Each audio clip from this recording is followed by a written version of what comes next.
चीन के शहर हांगझू में चल रहे 19वें एशियाई खेलों में भारतीय निशानेबाजों का शानदार प्रदर्शन जारी रहा और उन्होंने कुछ अच्छे रिकॉर्ड्स भी कायम किए। इस बार भारतीय निशानेबाजों ने 22 मेडल के साथ अपने अभियान को खत्म किया, जिसमें 7 स्वर्ण पदक, 9 रजत पदक और 6 कांस्य पदक शामिल रहे। अचूक निशाने से 19वें एशियन गेम्स में स्वर्ण पदक की झड़ी लगाने वाले भारतीय निशानेबाजों के क्या कहने। पिछली बार जहां सिर्फ 9 मेडल ही आए थे, वहीं इस बार निशानेबाजों ने 22 मेडल के साथ अभियान खत्म किया, जहां 7 स्वर्ण, 9 रजत और 6 कांस्य पदक रहे। बड़ी बात यह रही कि इस बार निशानेबाजी की स्केट स्पर्धा में भी पदक की तस्वीर बनी, तो वहीं किरान चेनाई, जोरावर सिंह संधू और पृथ्वीराज टोंडाईमान ने पुरुषों की ट्रैप टीम स्पर्धा में एशियाई खेलों के रिकॉर्ड के साथ भारत के लिए स्वर्ण पदक जीता। 19वें एशियन गेम्स में शूटिंग में 4 पदक जीतने वाली ईशा सिंह ने 25 मीटर पिस्टल में मनु भाकर और रिदम सांगवान के साथ मिलकर स्वर्ण और 10 मीटर एयर पिस्टल में पलक गुलिया और दिव्या टीएस के साथ रजत पदक जीता। उन्होंने निशानेबाजी की दोनों स्पर्धाओं में व्यक्तिगत रजत पदक भी अपने नाम किया। भारतीय निशानेबाजों का यह ऐतिहासिक प्रदर्शन इस बात की तस्दीक कर गया कि अगर जमीनी स्तर पर उच्च स्तरीय सुविधा उपलब्ध हो तो नतीजा पदक के रूप में ही सामने आता है। The juniors are coming up, they get ammunition, they get cartridges to shoot every day, and actually it's good because it pushes people like us to perform or even train harder.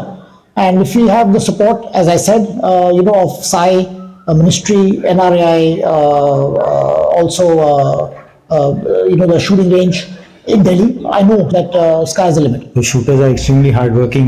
We may not be seen on sports fields or whatever running around the place, but we are extremely hardworking. Mental game, your physical is important, your technical is even more important. So one, you have very, very, very hardworking individuals.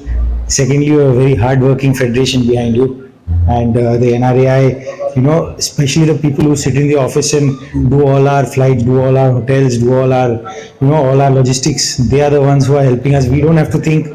We just do it on the range and they help us out. So tops ने जैसे हमारी help करते हैं, क्योंकि tops ने ही आपको ammunition की देनी है और उन्होंने काफ़ी हेल्प किया है हमारा कैंप लगवाने में, या हमें कोई भी दिक्कत होती है तो उसमें तो काफ़ी रही है मदद टॉप। मैंने खेलो इंडिया से ही शुरू किया है, तो खेलो इंडिया में अंडर ही मैं साई के अंडर आई और उन्होंने इतनी सपोर्ट की, एमओ दिया, हमने ट्रेनिंग की और हॉस्टल्स दिए रहने के लिए रेंज पे। तो आई थिंक ये सब कुछ खेलो इंडिया बहुत अच्छा प्लेटफॉर्म है और इसी से सिर्फ मेरी और बाकी काफ़ी बच्चों की हेल्प हुई है। निशानेबाजी में पिछले रिकॉर्ड भी टूटे और नए रिकॉर्ड भी बने। पेरिस ओलंपिक से पहले मिली कामयाबी की यह उड़ान इस और इशारा भी कर गई कि किस तरह से उच्च प्रशिक्षण ने इन निशानेबाजों को एक नई दिशा दी।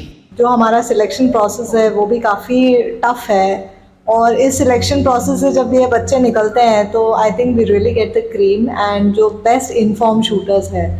तो हमारा काम यही है कि उनको सही गाइडेंस देते रहे time to time, have that observation. कभी कोई थोड़ा डाउन लगेगा उसको अप करना है, कोई ज़्यादा अप है तो उसको नॉर्मलाइज करना है। बट मेन थिंग इज इनको अपने टेक्निकल ट्रैक पे रखना है, इनको अपने प्रोसेस पे रखना है। एशियन गेम्स में सफलता का नया अध्याय घड़ने वाले भारतीय निशानेबाजों से इसी तरह के प्रदर्शन की उम्मीद पेरिस ओलंपिक में भी रहेगी, और जिसके लिए इनकी पारखी नजर और खुद पर विश्वास की डबल डोज सफलता का सबसे बड़ा अस्त्र होगा। दरअसल पदक को लाना एक पूरे कार्यक्रम पर निर्भर करता है और ये कार्यक्रम होता है न केवल खिलाड़ियों की फिटनेस, न केवल खिलाड़ियों की सही तरीके से डाइट, उनकी जरूरतों को पूरा करना, बल्कि अंतरराष्ट्रीय स्तर पर उनको किस तरह का एक्सपोजर मिल रहा है, इस बात पर भी पूरा ध्यान देना। और इस कसौटी पर भारतीय निशानेबाज जो हैं वो पूरी तरह से खरे उतरे हैं और जिसके लिए साई से लेकर के खेल मंत्रालय तक सभी का वो शुक्रगुजार कर रहे हैं। हांगझू से मैं गौरव कुमार, डीडी न्यूज के लिए।